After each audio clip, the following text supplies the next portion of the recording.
Yun. Gandang araw mga bossing. Yan. Unit ni Sir Orly.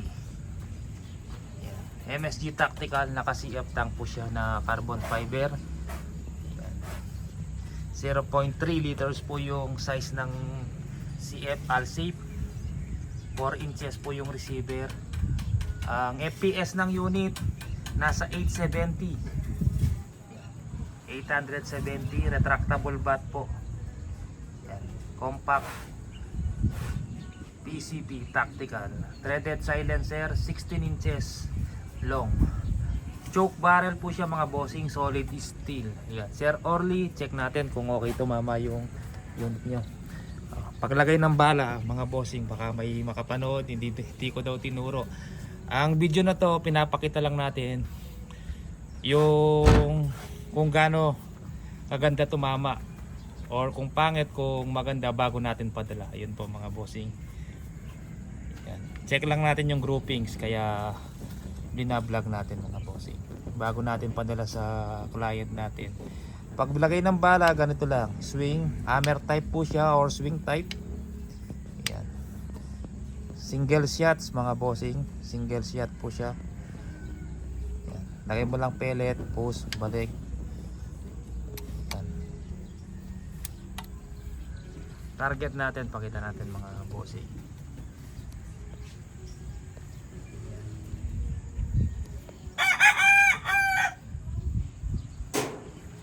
Joke ako, Agolim. Gamit yung local brand na pellet caliber 22, Meteor mga bossing.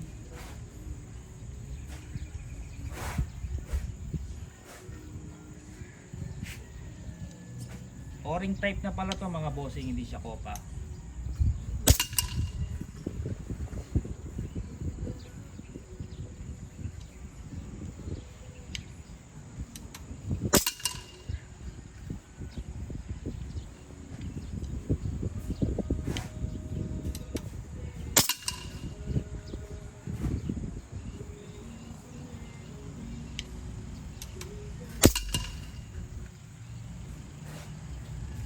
Shots mga bossing. Yan. 5 shots na yan mga bossing. Panganin.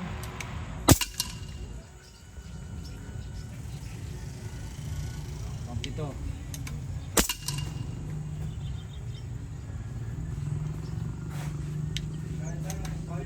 Walo. Hindi na gumagalaw mga bossing. Walo.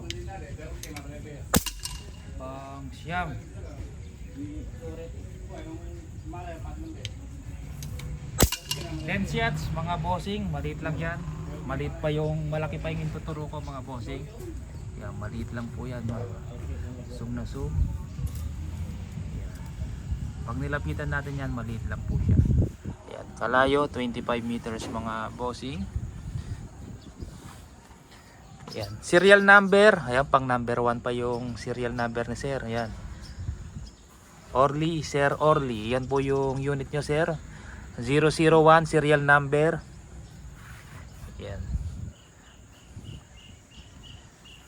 MSG Tactical. Dito naman, kabila. Yan. Bleeder to mga bossing. Kunyari, may singaw yung unit nyo, nagka-problema, gusto mong i-drain, ito po yung bleeder nya. Ayan. Parang yung sa hand pump to mga bossing. Yan. Ayan. Hindi ka na mahihirapan, or yung iba fuse, kaya lang gagamit ka pa ng tools mga bossing. Ito sa kamay lang. Bleeder. Stainless mga pin, eternals, trigger, hammer, o-ring type. Yan, o-ring to mga bossing. Minsan pag ginanyan nyo, binalik mo mga bossing, yan, ang nangyayari, lumalabas ng konti. Mas okay bago ipasok, hawakan nyo to. Yan, kunyari swingin nyo, tapos ipasok nyo, ganunin nyo, para minsan hindi nahuhulog yung o-ring.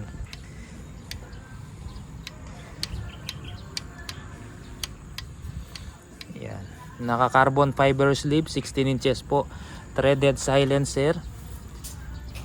1 up 20 size po ng thread, standard. Same po to sa mga imported, sa mga FX, Impact. 1 up 20 po yung thread ng silencer. Fatboy. Kung gusto mo pang taimik yung silencer nyo mga bossing, maglagay kayo ng anong tawag doon, yung cloth na nabibili sa Shopee. May nabibiling ano yun, nag-absorb ng hingay, hangin. Tapos lagyan nyo siya ng pipe na mga ganito kataba. Tapos butas-butasin nyo, ibalot nyo yung tela doon, ipasok nyo sa loob. Apat yan, mas tatahimik pa po yan mga bossing. Okay. Output nito sir 1.8, input 3,000. Pero ako pag carbon fiber tank yung gamit ko, yung Alsafe mga bossing, para hindi ako bitin sa hangin pag lumabas tayo, naghunting tayo, nilalagyan ko ng 3.3 o 3.2. Yan. So, yung iba 3.5 pwede pa mga bossing, kasi max niyan 4.5. 3.5 pwede pang ilagay. Pero pag hindi mo ginagamit, at least 2,000 PSI lang po yung ilagay nyo dito, para po relax po yung mga pyesa, mga o-ring, regulator, yung tank hindi masyadong ma-expand mga bossing. Yan. Para relax po yung unit, at least 2,000 or 1.8 pag hindi ginagamit. Refill nyo na lang pag maghahunting na po kayo, pag gagamitin nyo na lang. Ako kasi in-stock ko yung unit ko 2,000 lang. Ayan, para relax po yung battle tank, yung tangke. Kaya pinapagawa natin mga bossing. Kita natin. Nilubog to matagal naka-stock sa harapan, kaya ganyan yung kulay. Ganyan pinto natin sa likod, dirty kitchen po siya. Gagawin ko na lang shop yan. Diyan na yung mga kalakal natin. Yan. Sige po mga bossing, maraming salamat.